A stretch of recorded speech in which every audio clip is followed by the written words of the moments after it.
Faslun fi wasaya ilahiyah. Sebuah fasal di dalam wasiat-wasiat Allah Subhanahu wa taala. Aradat fihi biha akhbarun qudsiyah wa atharun sahihah marwiyah an Rasulullah sallallahu alaihi wasallam. Bahwasanya di sini ada kabar-kabar dari Allah Subhanahu wa taala yang diriwayatkan daripada Nabi Muhammad sallallahu alaihi wasallam. Fima yarwihi an rabbih, ya ibadi, wahai hamba-hambaku,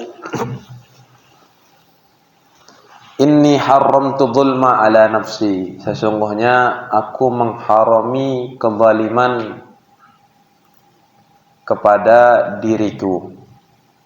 Wa ja'altuhu bainakum muharrama, dan aku jadikan kepada kalian juga dia haram. Zalim itu memiliki beberapa definisi, memiliki beberapa pengertian. Zalim itu lawan kata daripada adil. Keadilan, kezaliman. Keadilan adalah wad'u syai' fi mahallih. Keadilan itu adalah menaruh sesuatu di tempatnya. Kalau kezaliman, wad'u syai' fi ghairi mahallih, menaruh sesuatu bukan pada tempatnya. Keadilan, ketika ada orang yang bersalah, dia bersalah bagi hakim, dia mengatakan dia salah. Yang benar dia benarkan. Kezaliman, membenarkan yang salah, menyalahkan yang benar. Itu namanya kezaliman. Jadi kezaliman itu wad'u syai' fi ghairi mahallih, menaruh sesuatu bukan pada tempatnya. Jadi haram zulm ini. Ya, kezaliman itu hukumnya haram. Ya, kita tidak memberikan hak-hak orang lain, ya, yang mana itu haknya. Jadi sebelum kita mengetahui kezaliman dan keadilan, kita harus mengetahui hak-hak orang lain pada diri kita. Haknya anak kita kepada kita itu apa sih? Sehingga kita jangan berbuat zalim kepada dia. Haknya dia misalnya dinafkahi, dikasih makan. Nah, kita masih makan, kita pejan anak kita, ya zalim kita. Ya. Tapi memberikan fasilitas HP ini semua bukan haknya.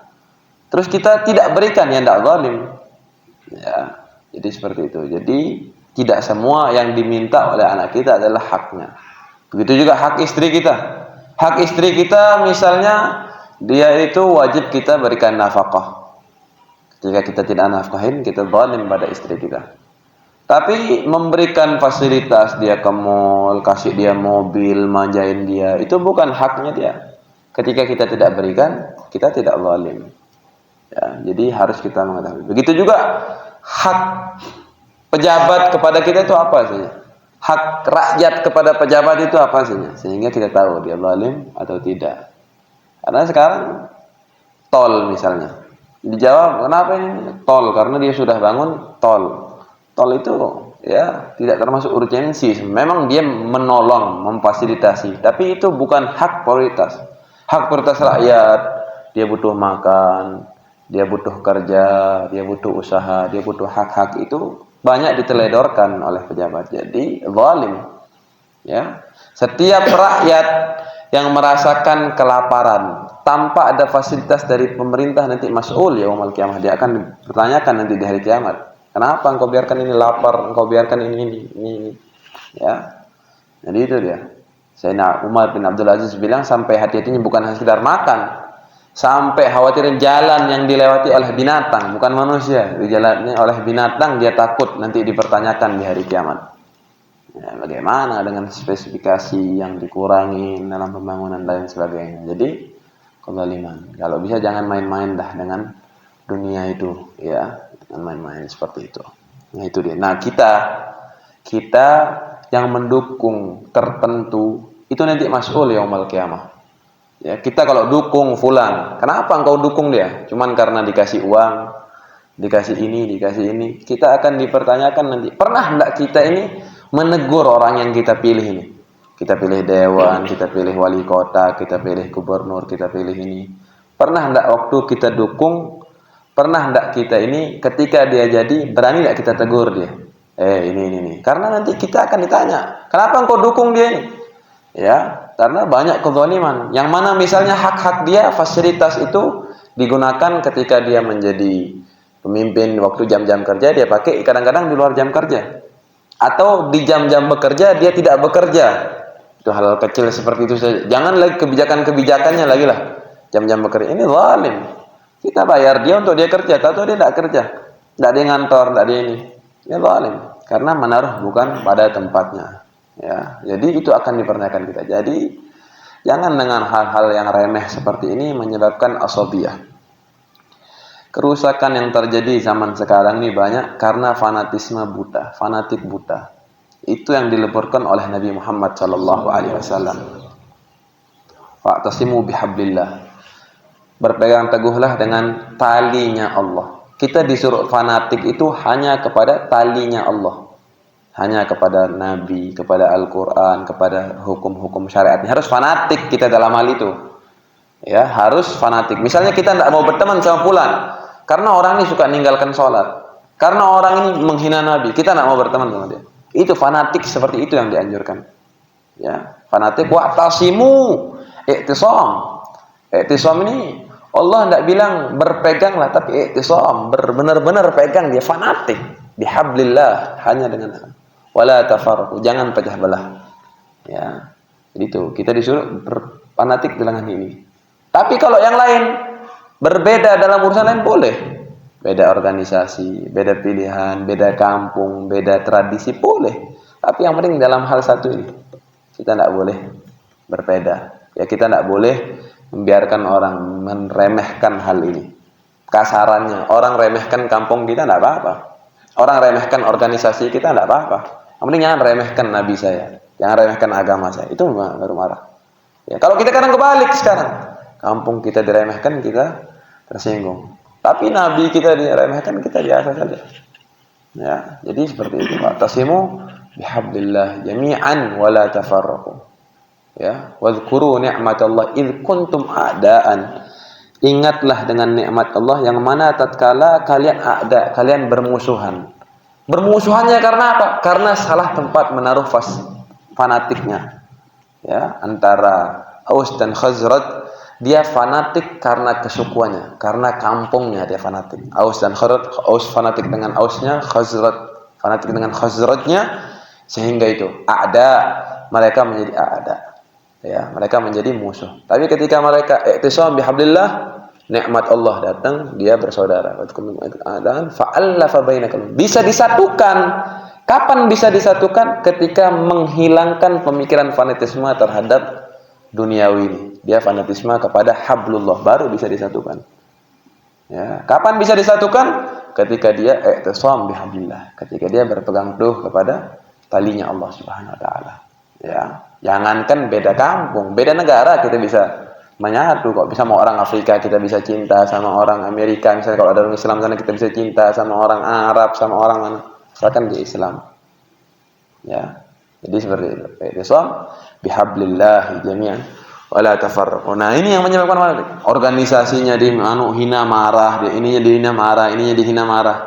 Ini ta'assub, asabiyah. Ini idza ra'aitan syuhan muta' wa hawan muttaba'. Salah satunya adalah hawan muttaba'. Hawa nafsu, cinta yang diikutin, itu memang akhir zaman. Ya, jadi jangan kita termasuk orang-orang yang fanatiknya salah tempat fanatik. Perlu fanatik, tapi di tempat yang benar. Ya, di tempat yang benar. Ya, cinta ya perlu cinta. Ya, cinta perlu, tapi tidak perlu fanatik. Jadi seperti itu. Ya, jadi yang menyebabkan orang berbuat zalim akhirnya nanti. Ya, yang menyebabkan berbuat zalim kadang-kadang juga karena fanatiknya dia. Ya, fanatiknya dia. Bahkan sekarang kita lihat Ahlus Sunnah wal Jamaah mengakunya Ahlus Sunnah, tapi dia merusak Ahlus Sunnah wal Jamaah dengan nama organisasi. Yang mana organisasi ini dulunya adalah Ahlus Sunnah wal Jamaah, NU misalnya. NU ini terkenal Ahlussunnah wal Jamaah, tapi kadang-kadang pengurusnya bertentangan dengan pemahaman Ahlussunnah wal Jamaah karena fanatiknya salah, fanatiknya terhadap organisasi bukan terhadap Islam. Ya, jadi itu dia. Ya, jangan kita fanatik. Jadi ini haram zalim ini ya, menaruh sesuatu bukan pada tempatnya. Ini haram. Fala tadzalamu. Adil itu juga tidak harus kita itu merata. Adil itu bukan artinya harus merata. Kita punya anak dua, ada yang besar, ada yang kecil. Porsinya kan ketika makan beda-beda. Ya, tidak harus adil itu merata. Adil itu adalah menaruh sesuai tempatnya, sesuai haknya. Yang ini yang besaran yang umur 10 tahun misalnya sepiring, yang umur 5 tahun setengah piring. Haknya seperti itu. Ya, menaruh sesuatu pada tempatnya. Bukan harus merata, tidak harus merata dia. Ya. Jadi seperti itu. Fala tadzalamu. Maka jangan saling berbuat zalim, ya. Ya ibadi kullukum dhalun. Wahai hamba-hambaku semua daripada kalian, kata Allah, dhalun, orang tersesat pada dasarnya. Kita tidak mengenal Allah. Illa man hadaituh, kecuali orang yang memang diberikan hidayah. Kita ini bisa Islam bukan karena diri kita, karena Allah masih memberikan kita hidayah. Ya, Allah yang memberikan kita hidayah. Luar biasanya kita ini ilmu minim, ini minim, tapi Allah kasih keyakinan di dalam diri kita tidak Tuhan selain Allah. Ini bukan karena kita mau, karena Allah masih memberikan kita hidayah. Beda sama orang-orang kafir, dia begitu alim, begitu tahu, begitu ini, bahkan mereka tahu sebenarnya. Secara pengetahuan mereka tahu. Itu memang nalurinya manusia, apalagi orang yang mengetahui dengan pengetahuan-pengetahuannya. Dia tahu bahwasanya tiada Tuhan selain Allah, tapi mereka tidak dapat hidayah. Mereka tidak beriman kepada Allah SWT. Ya, hidayah ini adalah iman, percaya kepada Allah Subhanahu wa taala. Jadi hidayah itu adalah pemberian dari Allah. Fastahduni, maka mintalah hidayah kepadaku. Ahdikum, aku akan memberikan hidayah kepada kalian. Gimana cara minta hidayah? Ya hadir-hadir majelis taklim, ini. Ini salah satu kita mencari hidayah dari Allah Subhanahu wa taala, mencari arahan dari Allah Subhanahu wa taala. Ya, kita mau lebih baik lagi, mau jadi orang yang baik, menjadi orang soleh, tapi masih di tempat-tempat yang malas-malasan, ya tidak bakal bisa dapat hidayah. Ya, ahdikum. Ya ibadi kullukum ja'iun, semua kalian adalah orang yang kelaparan. Illa man at'amtuhu, kecuali orang yang aku kasih makan. Fastat'imuni at'imkum, maka mintalah makan sehingga aku akan memberikan makan kepada kalian semua. Ya, luar biasa sekarang ya, makanan banyak sekali. Tanawwa'atil at'imah, makanan berwarna-warna, bermacam-macam. Imam Nawawi itu salah satu orang, tirakatnya Imam Nawawi itu beliau makan sehari itu 2 kali. Sehari 2 kali, ya, pagi hari dan sore hari. Biasanya makan lagi. Dan beliau tidak pernah diriwayatkan makan dalam satu makanan 2 lauk, tidak ada. 1 lauk. Kalau ada yang masih 2 lauk, dia sisakan untuk nanti sore. Ya, sisakan untuk nanti sore. Kita udah 3 lauk masih bilang miskin. Gimana ini? Ya? Jadi seperti itu. Luar biasa. Makanan bermacam-macam. Ya. Nabi itu pernah 2 bulan tidak pernah nyala rumahnya. Ya, tidak pernah. Bagaimana? Ditanya Siti Aisyah, bagaimana keadaanmu wahai Aisyah? Demi Allah 2 bulan tidak pernah menyala api di rumah kami. 2 bulan. Apa yang masuk? Kecuali aswaden, korma dan air saja. Ya, jadi seperti itu. Makanan kita zaman sekarang ini luar biasa. Jadi jangan tabdzir. Jangan sampai mubazir, meninggalkan makanan. Ini termasuk yang mengangkat keberkahan. Kadang-kadang yang mengangkat keberkahan itu banyaknya makanan-makanan mubazir yang dibuang-buang di rumah kita. Ya, jadi itu yang akhirnya menyebabkan Anda ada barokah dalam harta kita, Anda ada kebaikan dalam kehidupan rumah tangga kita. Ya, fastat'imuni ut'imukum, maka mintalah makanan kepadaku, aku akan berikan makanan. Ya, Ta'am itu artinya makanan. Ta'am ini adalah sesuatu ya yang kita diperintahkan halalan thayyiban, halal dan baik. Ya, halal dan baik. Ya, ada halal tapi dia tidak baik. Misalnya gitu. Halal dia tidak baik. Ya, yang pertama kali kita disuruh bukan baiknya, tapi halalnya. Ya, kita kembali kadang-kadang cari yang baiknya, enggak nyari yang halalnya. Ya, jadi halalan thayyiban, harus halal dan baik. Ya, halal ini yang penting. Halal itu ada halal dzati, halal memang zatnya halal. Kayak daging ayam yang sudah disembelih, daging kambing yang disembelih dengan benar, sayur-sayuran yang bisa dimakan, itu halal zatnya memang halal. Ya, memang halal zatnya. Ada haram zatnya, haram zati, haram memang zatnya haram. Kayak khamr, kayak daging babi, bangkai, itu haram secara zatnya. Ada haram aradi, haram dia sebelumnya halal, tapi karena caranya yang salah, dia menjadi haram. Daging kambing kita udah sembelih ini, tapi dapatnya dari maling, haram. Dapatnya dari nipu, dapatnya dari... Nah, kita zaman sekarang menjauhi haram zati, yang haram secara zat mungkin kita bisa jauhkan.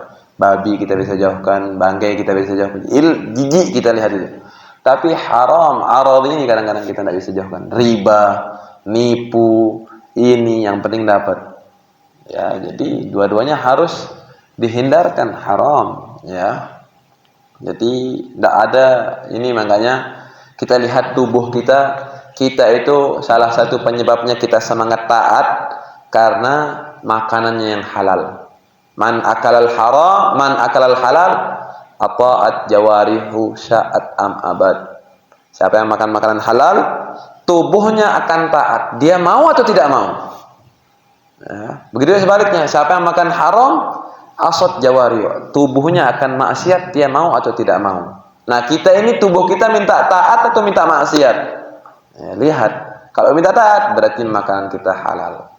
Kalau minta maksiat, periksa makanan kita. Mungkin ada yang haram, ya. Jadi seperti itu. Orang-orang terdahulu saking hati-hatinya dalam urusan makanan, mereka sampai makan dari makanan tong sampah karena takut itu yang paling halal dan lain sebagainya, ya. Kalau zaman sekarang yang paling halal itu, yang benar-benar halal ada dua. Ya, apa dia? Air hujan sama apa? Ikan yang ditangkap pakai tangan. Jangan dipancing. Tangkap pakai tangan, ya. Ya, ya, itu benar-benar halal. Yang lain riba, banyak ribawi, banyak ini, ya. Dan juga wajib kita sebelum mengetahui mau berdagang itu harus tahu kita tuh hukum berniaga. Mau menjual jasa harus tahu, ya, ya harus tahu kita jasa itu bagaimana yang halal, bagaimana yang benar. Mau ngontrak, mau ini gimana yang tahu? Gade menggade harus tahu hukumnya. Jangan hanya sekedar kita lakukan tapi kita nggak tahu hukumnya, ya. Ya ibadi kullukum arin, setiap dari kalian adalah orang yang telanjang sebenarnya, illa man kasautuhu, kecuali orang yang aku berikan pakaian. Fastaksuni aksukum, maka mintalah pakaian, aku berikan kalian pakaian. Diriwayatkan yang menggunakan pertama kali pakaian adalah Nabi Daud alaihissalam. Beliau adalah khayyat. Bukan Nabi Daud, Nabi Idris alaihissalam. Beliau adalah khayyat. Beliau adalah orang penjahit yang pertama kali menciptakan pakaian baju, ya. Itu Nabi Idris alaihissalam. Sebelumnya Nabi Adam alaihissalam berpakaian dengan kuku, ya, berpakaian dengan kuku, sehingga ketika beliau turun di dunia dalam keadaan arin, dalam keadaan tidak pakai pakaian, telanjang, kecuali tersisa di sini. Nah, kita kalau kelebihan tertawa, ya, kita dianjurkan lihat kuku kita, diam kita. Kalau ketawa lihat kuku kita, kita akan terdiam. Karena Nabi Adam ketika lagi bahagia, dia lihat kedua kukunya, dia sedih, mengingat pakaiannya di surga, ya. Jadi seperti itu.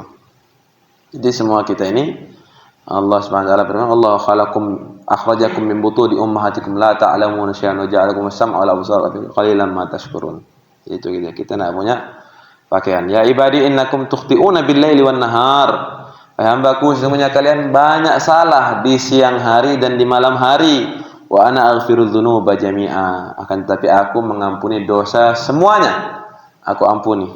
Aghfiru dzunub. Allah mampu mengampuni seluruh dosa kita. Fastaghfiruni, dengan syarat kita minta ampun sama Allah. Benar-benar minta maaf sama Allah. Aghfir lakum. Aku akan maafkan, aku akan ampuni. Gitu deh. Ini Ghafar. Allah ini zat yang Maha Pengampun. Ya, jadi banyak sekali salah kita, hendaknya kita sering meminta ampunan kepada Allah Subhanahu wa taala. Wallahu alam bishawab.